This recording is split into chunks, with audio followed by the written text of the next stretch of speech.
मेरा नाम सीमा खेड़सिया है, पर मैं जब बोलती हूँ मेरे बोलने की कोई सीमा नहीं रहती है।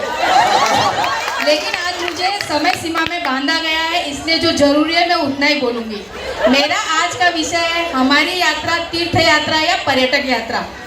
यात्रा तो आप सोच रहे होंगे कि कैसा विषय है, यात्रा तो तीर्थों की होती है, तो तीर्थ यात्रा ही हुई ना। अरे भाई, ये तो पहले के जमाने में चरितार्थ हुआ करती थी, और आज जमाने में तीर्थ यात्रा के नाम पर सिर्फ सैर सपाटे हुआ करते हैं। यह कहने में मुझे बहुत अधिक कष्ट हो रहा है, पर क्या करूं, मजबूरी है। बस कुछ दिन पहले की घटना बताती हूँ। एक परिवार यात्रा के लिए जा रहा था।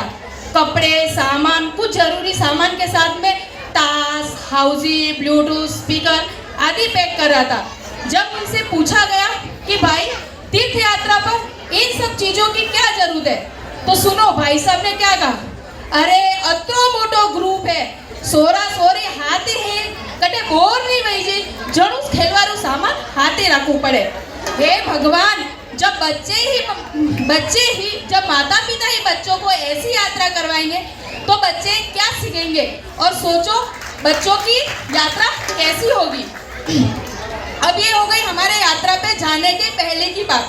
अब हम चलते हैं यात्रा पे जाने के बाद हम क्या करते हैं, ये हम सब की बात है। जब हम यात्रा पे जाते हैं तो वंदना करते समय ना तो हम कपड़ों की शालीनता का ध्यान रखते हैं और ना ही दर्शन करने की विधि का।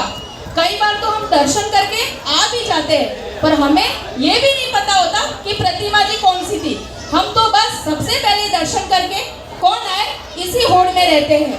हम हमारे तीर्थ क्षेत्रों को उनके अतिशय से नहीं, बल्कि वहाँ मार्केट में मिलने वाली वस्तु को अधिक ध्यान में रखते हैं। जैसे महुआ जी को पापड़ के लिए फेमस कर दिया है।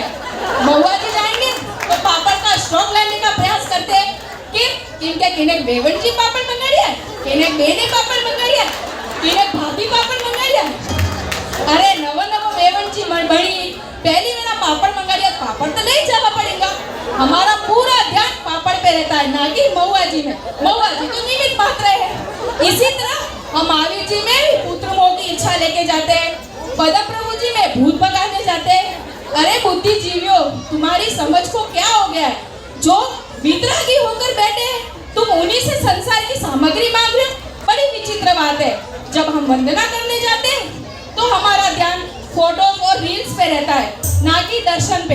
दर्शन से अधिक तो हमारे फोटोज पर कितने कमेंट और लाइक आए, सबसे ध्यान उसमें रहता है।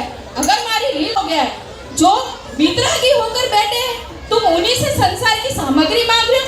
बड़ी विचित्र बात है। जब हम वंदना करने जाते हैं तो हमारा ध्यान फोटोज और रील्स पे रहता है, ना कि दर्शन पे। दर्शन से अधिक तो हमारे फोटोज पर कितने कमेंट और लाइक आए, सबसे ध्यान उसमें रहता है। अगर हमारी रील फेमस होगी तो हमारी वंदना सफल होगी। अरे भाई, तीर्थ यात्रा तो यहाँ की भाग दौड़ की जिंदगी से दूर ले जाकर हमें हमारे स्वयं के स्वामी लाने का एक जरिया है। हम वहाँ जाकर जहाँ से हमारे भगवान ने निर्वाण प्राप्त किया, हम उनके दर्शन करके उस जैसे बनने का प्रयास करें। वहाँ एक ऐसी व्यवस्था है, पर हम न जाने अनंतावश क्या से क्या कर रहे हैं। जब हम सम्मेद शिखर जी जाते हैं तो रास्ते में वंदना करते समय नींबू पानी, जूस, गोटा पीते मजे करते हुए चढ़ते हैं, और उतरने में तो आसानी से बाइक पे उतर जाते हैं।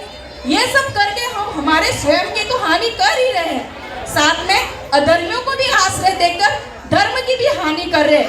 फिर शिखर जी बचाओ के नारे लगाकर धर्म की अपील दुनिया के सामने कर रहे हैं। इसके स्वयं जिम्मेदार हम खुद ही है। इसी तरह पावागढ़, गिरनार जी में भी सुविधा अनुसार रोप पे वंदना कराते हैं, और फिर हर जगह पैसा फेंककर हम सुविधा के अनुसार यात्रा करते हैं, और फिर अधर्मी हमारे धर्म पर अधिकार जता रहे। अरे भाई, तीर्थ यात्रा तो मोक्ष पर दर्शाने तीर्थों की राह पर चलाने का प्रयास है। हम भी वहाँ जाकर सीख सके कि किन कठिन परिस्थितियों में हमारे भगवान ने अपनी आत्मा का कल्याण किया। आज से सब खास यह नियम कर ले कि हम तीर्थ क्षेत्र पर जाए तो अपनी सात्विकता से खाए, रहे एवं व्यवहार करे।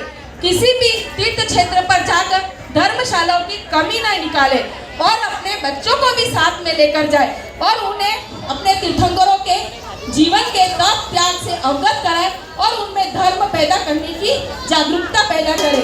अगर इसी प्रकार हम तीर्थ यात्रा को तीर्थ जैसा मानकर जाएंगे तो हमारे धर्म में वृद्धि होगी और हमारी यात्रा सार्थक होगी।